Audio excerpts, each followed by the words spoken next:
Welcome to Secure Management Faculties, where your mind is key before you unlock what is seen. Secure Agent Dreyfuse.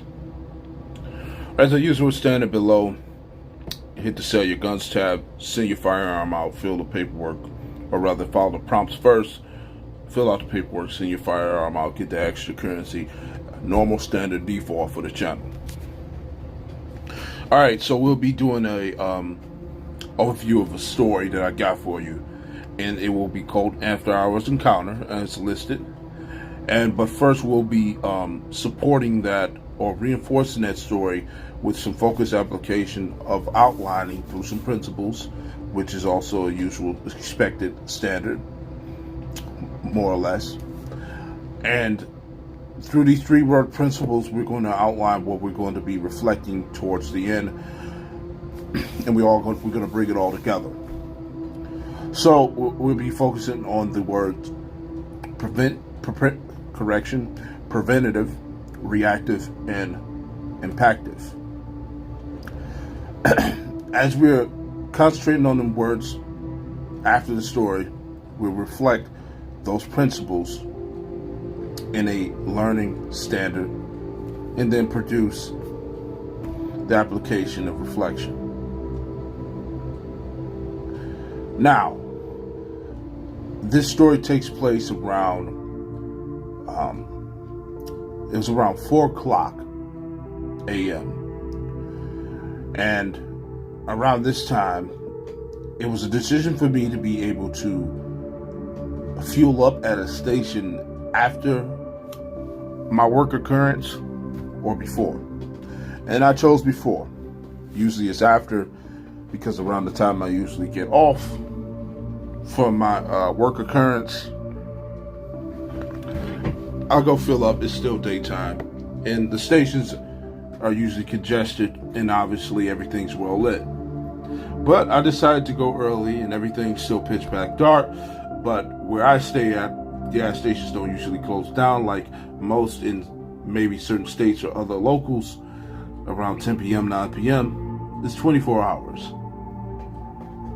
So I decided to go, and I noticed that there was a vehicle at pump 1. There were 8 pumps in total.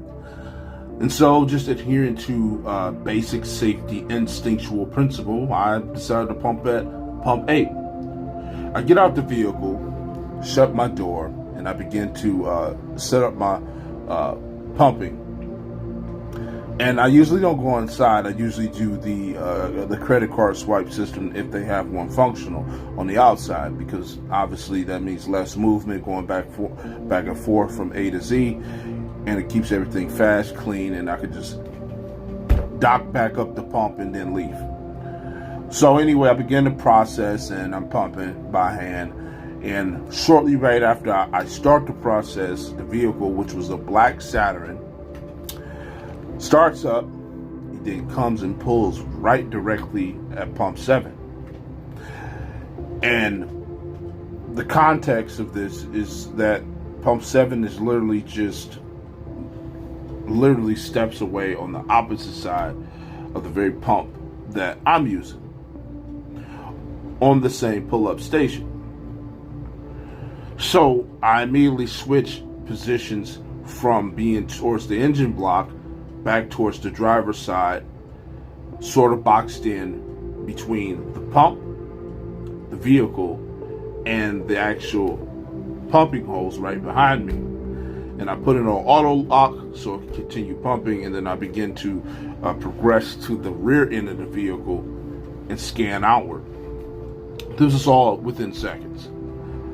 And so I couldn't necessarily see into the vehicle, not because necessarily the windshield was tinted, even though the side windows were tinted. The fact of the matter is the interior for the car was black as well. So that made it even much more difficult. So as I was blading, or standing, if you will, the rear of my vehicle, the person gets out.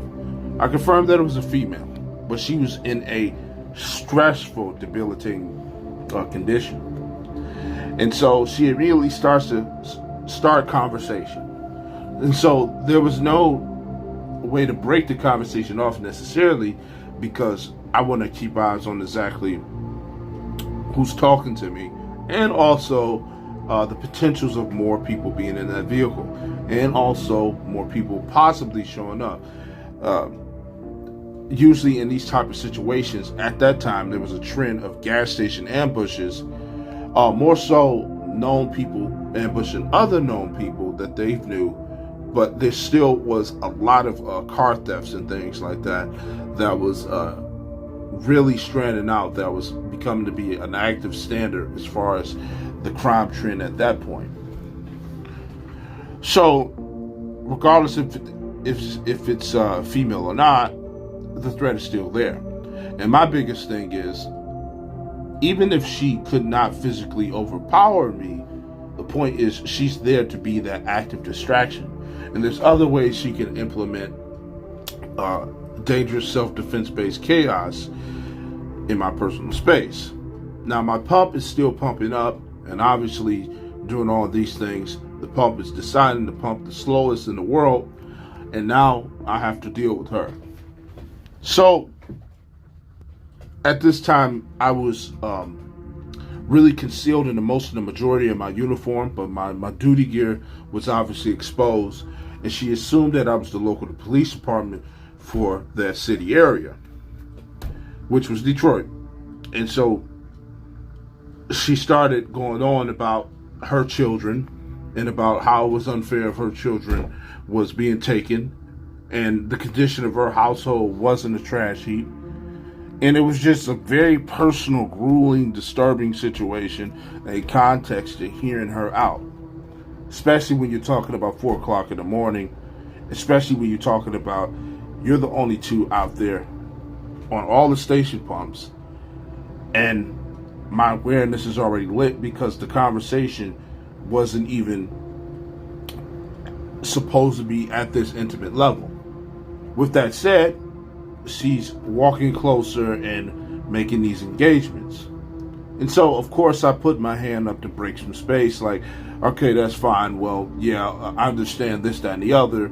Authentically engaging to the perspective of listening to her to as much as I possibly can until my duty of my pump is done. She still proceeds forward. And she said, in an aggressive manner that you know different from all the rest of them. You just like the rest of the mother and officers that do this, that, and the third, right? Back and forth with her language. And before you knew it, she switched over from just a dangerous, unlogical banter to she started to try to create a scene right there on the spot. And so she started to tell me something like, you want to touch me, you want to feel me, I know what you want, I know what you need. And immediately I knew what this was about. So she already indicated that she was having gas issues somewhere in the conversation. So because of the fact that she seen that I was already on the retreat and trying to go do what I need to do, she was already trying to trap me into a persuasive situation where I would have to respond. So what I did was, instantaneously, without any negotiation, I remember I had a spare 20 in my pocket. I pulled the 20 out. I said, have a good day. That should take care of your issues. And then I just turned around while still looking, right? Periodically, docked my pump. And then after that, began to get in my vehicle. As I was leaving away, she thanked me with a sadistic smirk. It says, you are a good gentleman, I appreciate you. But the sadistic smirk had the smirk of, I got what I want out of the situation.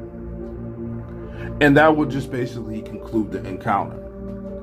All right, let's talk about preventative methods, right?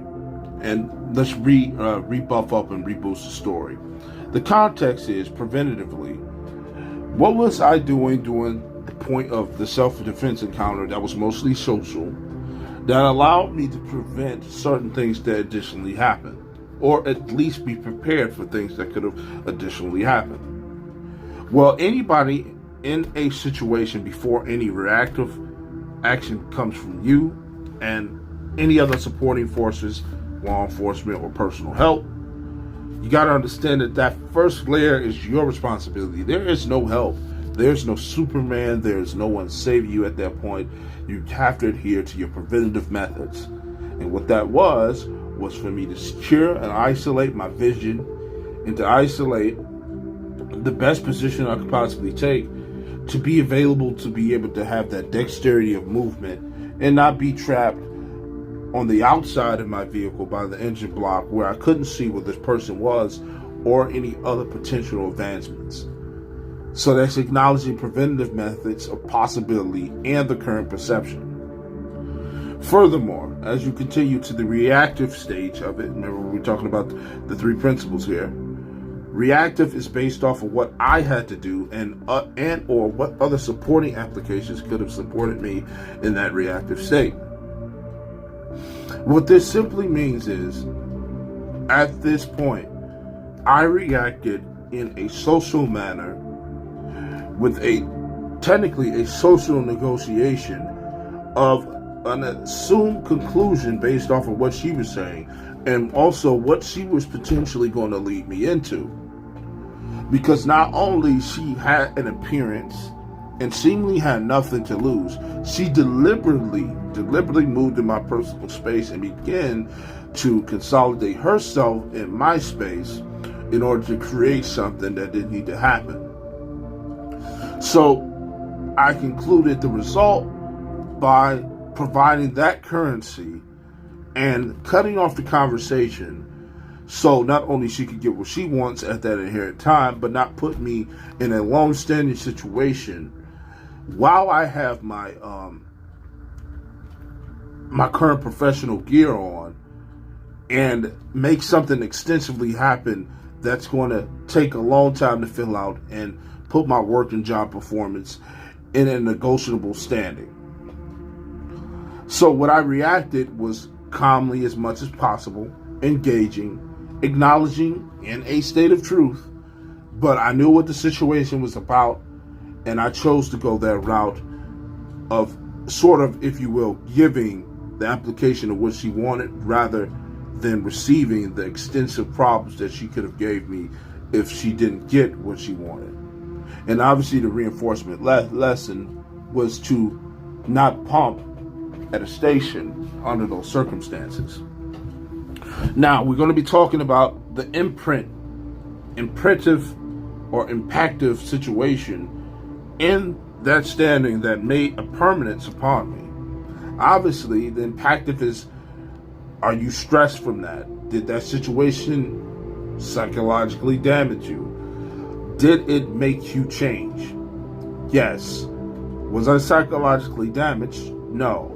Did I learn from the situation in context? Yes. In the area in which I reside, that means do not pump at 4 o'clock in the morning in that area, because you have people who are like vultures, and there's many other ways to challenge you and push you into self-defense other than physically attacking you. That was completely social targeting. And with that social targeting being implemented by a female, no less, that means she had extensive awareness of what she can do and the capacity to put me at my biggest disadvantage. All right, secure management faculties where your mind is key before you unlock what is seen. Secure Agent Dreyfus again. I appreciate everybody who tuned in and listened. Hope you learned something from this story and context of after hours encounter and the principles of preventative, reactive, and impactive, and reinforce those things in context to understanding the layers of how this possibly can be systematically laid out in practically every situation that you encounter self-defense wise. Just be aware that the preventative portion is your responsibility. Your reactive situation is negotiable, and the on-site reactive things that you have to do when the situation happens is up to you and your responsibility. And understand that you may be positively or negatively impacted based off the situation, whether it's a simple adaptation of what to do and not to do, and or a long-standing imprint of psychological damage, depending on how severe the trauma or the situation may be. But make sure you handle that and be honest on your articulation on the recovery of such said experience.